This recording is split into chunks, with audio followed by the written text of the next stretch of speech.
Join me today as we finish looking at Nathan Oakley's comment.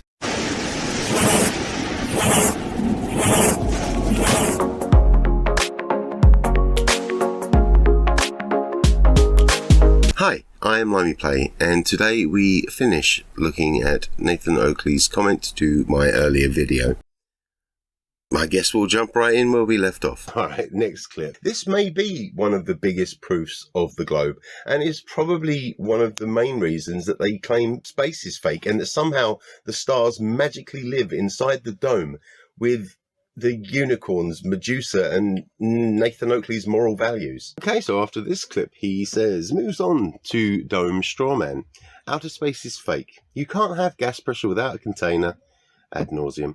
If the sky was a vacuum, the gas we breathe would fill the space. Again. How many times do you have to be debunked, Nathan, before you just start getting it into your head? I know this is your paycheck, and let's face it, you probably can't do anything else, can you? But, yeah, it can't be good for you leading such a crappy lifestyle. You clearly don't understand your debate terms and fallacies either. That wasn't a straw man, because I was not arguing against your position of your dome, just mentioning it for satire. You're not really very good at this, are you? And as always, you claim space is fake. So prove it. Try and crowdfund an experiment to actually prove it, because all you are at the moment is just words, and words that we've, community, consistently destroyed. Gas pressure and atmospheric pressure, as mentioned, are two different things. A vacuum does not suck, but yes, air pressure can move. But here's the thing. We have gravity. Now, when you're watching a nice old experiment that shows a vacuum and a pressurized side, and they open it and it spreads out, remember, that experiment is being done on Earth. So it has gravity affecting it as well. The atmosphere and space is a whole different ballgame, and we know that there's gravity because of the pressure gradient, and also because we've been able to confirm changing gravitational acceleration at different altitudes. It's another thing like space, isn't it, that you must deny because you can't come up with a decent argument against it. But again, gravity stops the atmosphere from completely spreading out into the vastness of the non-perfect vacuum of space, in much the same way that it stops you drifting off into space, despite how much hot air you're full of. Yeah, next clip. Zero needs to be a straight line, which we have from the observer to the horizon. Okay, so Nathan then says, our point is played again and is confirmed. No angle to the centre of a presupposition of a sphere as claimed at 630 to 659 horizon is used. It's one thing to have nothing really to rely on except constantly repeating the same facts ad nauseum, but to do it when you're consistently wrong. We don't need the horizon to measure the internal angle. I mean, yeah, we've already covered this, but I would like to add to this picture that he was using, that I then took from his video, basically. It even shows how you can get an angle using the sun and a shadow cast by a stick. Now, use that knowledge and do some actual research. Get a friend to do the same, so that you can learn how to prove the R value yourself, you cretin. Also, I am starting to get sick of repeating myself here, and I'm sure my fantastic viewers would probably get sick of me constantly, them constantly hearing it. But learn the many ways that we can use a sextant, Nathan. Then you'll be able to stop getting hung up on the horizon. You don't really need to spell things unless there are abbreviations or uncommon words sometimes. So that just, I don't know, to me that just seemed a bit redundant, especially as it's only a 3-letter word that, most people do understand, and, often understand what it means in regards to positioning. But, I don't know, maybe he's finally graduated from 2 to 3-letter spelling words and wanted to share. So, fair enough. Congratulations, sir. So, after this clip, he says again, confirms our point, and attacks a grammar issue he has. It proves that your gentleman that claims to use a sextant doesn't even understand that it works because the Earth is a sphere. Maybe try asking him how it works in the Southern Hemisphere, or actually have him provide a demonstration. Here is our celestial object. In this case, again, we're using a star, but it could easily be the moon, the sun, or other planets even. Okay, quoting me, here we have a globe. Immediately begs the question, shows a circle. Again, you do not seem to understand your fallacies, Nathan. It is not a petitio principii or begging the question, because it has been proven so many times that it is now established fact and the consensus of the world that we live in. Not only that, but you mentioned specifically shows a circle. Can you not wrap your head around a 2D explanation of a 3D object? Is it that hard for you? Because I think I now understand why you can't grasp that we live on a sphere. So like I said, it is the consensus of the world because we've proved it in so many different ways. But on the other hand, any argument that comes from a stance of the Earth being flat, which has never successfully been proven and is constantly debunked, that does beg the question, because you are assuming something that you're unable to prove. If we draw a line from the celestial object to the center of the Earth, the point where it intersects the surface is the geographical position, or GP, of that celestial object. If you were standing at this point on the surface of the Earth, that celestial object would be directly overhead. And he then says, details how to assume a line to the center of a sphere, parentheses, circle, Earth. This is argumentum ad nauseum again. I've shown you that you can even prove the R-value yourself. Once that's done, we have a bloody good idea of where the center of the Earth is. But again, you have to think in 3D, so it may be a little difficult for you. You can always drop me an email and I'll explain it to you. All right, next clip. This one's pretty funny. Never studied celestial navigation, including how to use a sextant, until this week. So he then says, details how ignorant he is. Yeah, maybe a little ignorance, but you're mainly, I think, mistaking honesty for ignorance. I know it's hard to identify honesty when it's something that doesn't factor into your daily life, though, so I will let it slide this time. But the thing is, though, when I research something, I try my best to research until I understand enough to talk about it. And yeah, sure, yeah, I make the occasional mistake, but I don't try to hide it, and I'm not making up stuff as I go.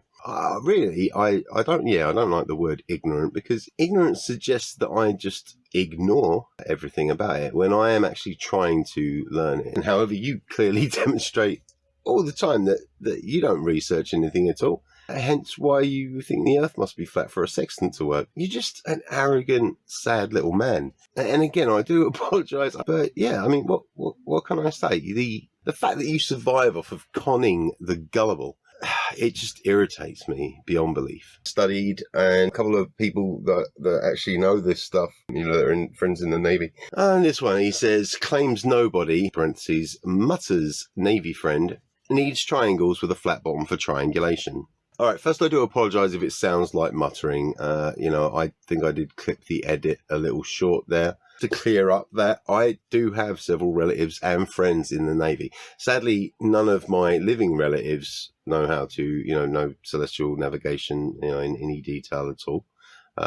Both of my grandfathers did, but, obviously they're no longer living. But, I do have a few friends that know exactly how to use a sextant. Yeah, this in debate terms, this would be a red herring, Nathan. Something that is actually a very common tactic of yours, isn't it? Which, when added to the true altitude, will actually give you a 90-degree angle. However, this right angle is at the center of the Earth and extends out to the equator and one of the poles. Okay, so after that clip, Nathan says, explanation of the extra steps he takes to assume the zenith is aligned to his presupposition of a sphere, after detailing that the horizon is used in contradiction of his claim, again, 630 659. I did have some issues with some of the stuff I was doing here, and I'm trying to think if I did make a mistake with it. But, I mean, again, it's not a presupposition, no matter how many times you say so, it's been proven.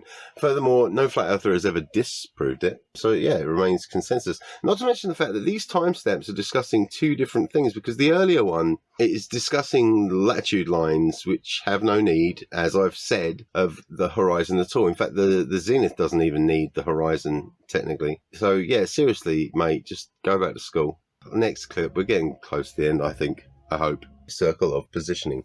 I'm drawing a two-dimensional circle here to show Flerfs that it is flat, and therefore will perfectly represent equal altitude. Okay, so now he says, confirming circle of equal altitude, which let me just remind everyone watching that is the same as the circle of positioning.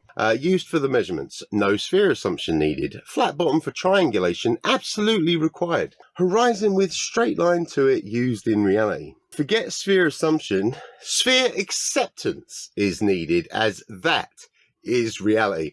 The rest has been addressed multiple times. Let's paste this onto our three-dimensional globe. Okay, here he says, makes clear that their circle used in the model has dropped in every direction at 8 inches per mile squared, not equal altitude, and his little face. Nathan, you really do have a problem when it comes to using two-dimensional objects on a three-dimensional area, don't you? The circle remains flat. That's why I drew it in 2 dimensions, so that wouldn't change. Maybe this will help. Get like a football or something similar, you know, any ball, and then get a hoop. Make sure that the hoop is flat, you know, like when you lay it down. It's not going to be 2D, Nathan, but make sure that it can lay flat on a surface. The hoop's diameter also needs to be smaller than the ball for this experiment. Not too much smaller, you know, like just a decent bit, but we don't want ridiculously small because you might not get the point. Next, place the hoop on the ball. If you've got, like, you know, a decent sized one, but you will see that the ball is popping up, peeking through the hoop. Unless you've got a small one that's sitting there, but you'll still see a little bit of round ball inside it even, poking up through the bottom. You see how it sits on it, and it hasn't magically changed shape, and is in fact still flat. Yeah, there you go. Again, we draw a line from the celestial object to its GP. Obviously, it would continue to the centre of the Earth, but we won't show that here, as I've made it a solid 3D object. Oh, what's he saying? Obviously, the question will be begged. Not done when using a sextant. Seems that, as well as not understanding what begging the question and most other fallacies are, you're also struggling with the word obviously. It is indeed done when using a sextant, but we've already established that you just don't know what the fuck you're talking about. And because the circle is flat, two-dimensional, we know that it will be equidistant from any point on the circle to the star. This is how we can have a circle of equal altitude on a globe. Quotes me because the circle is flat. Waves mouse over curve with 8 inches per mile squared drop in all directions, not flat on the model. We know it will be equidistant to the star, again quoting me. Not if there is drop. That's why the circle is flat, unlike the picture shown. Yes, Nathan, I moved a two-dimensional circle over a three-dimensional object. Again, this doesn't change the shape of the circle.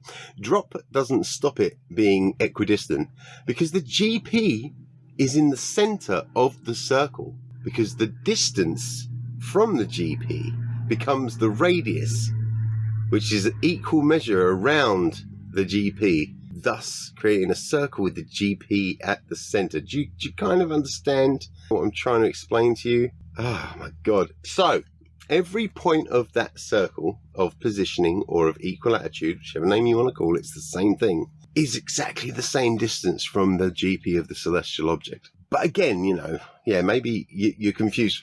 How about trying this? Get your sextant buddy on the phone and ask him if you can still use a sextant at sea when there is, say, an island near you that's got a massive mountain on it, and it's close enough to be within the circle of altitude. So now, according to you, this would render the sextant useless because a flat-bottomed triangle can't sit on a mountain, can it?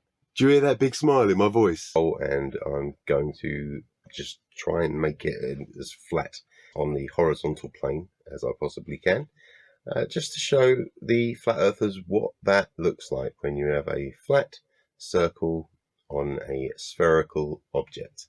He then states the contradiction outright. This is how we can have a circle of equal altitude on a globe.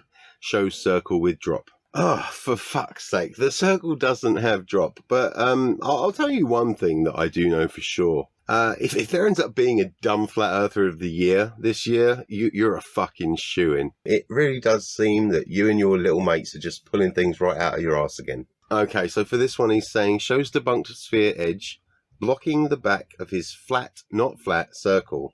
We only have one horizon. The horizon in your globe model was geometric, before it was debunked by the black swan. Used to claim blockage earlier in the video. Nathan, our globe has several different types of horizon. The circle is flat, and as many members of the community have shown you, the black swan actually proves the globe. It just happens to be another of the many things that you think prove flat Earth because you do not understand how any aspect of reality works. Its actual position, which account for all of the necessary differences, such as the height of the sextant, dip correction, altitude correction, and so on. There really is a lot more to learn, but that would require a full series of videos. Apparently I do a victory dance. This makes our point for us again, showing the problem at 1853. Declares ignorance again. You only think this shows a problem because your little mind is unable to convert simple images to real life. See, the thing is, we are minuscule compared to our planet. So when measuring an angle from ourselves to the horizon and a celestial object,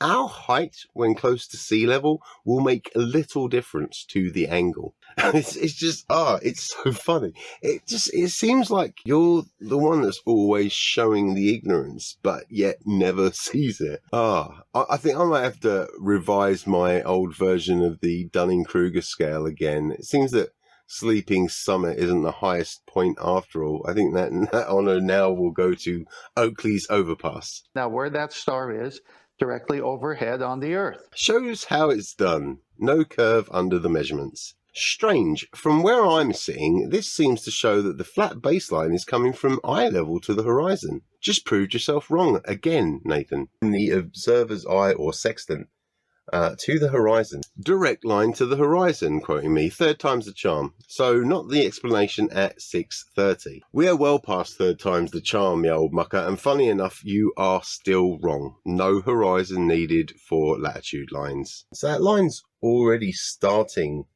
away from a flat plane. Begs the question, with no supporting evidence. I never beg the question, Nathan, thank you. I omitted proof here because it should be obvious that the horizon is not being viewed from sea level, as nobody uses the sextant by first jumping into the sea or digging a massive hole in the ground. And anywhere on that circle is 900 miles away from it. And strangely enough, you've drawn the lines from the GP to the feet of the observer.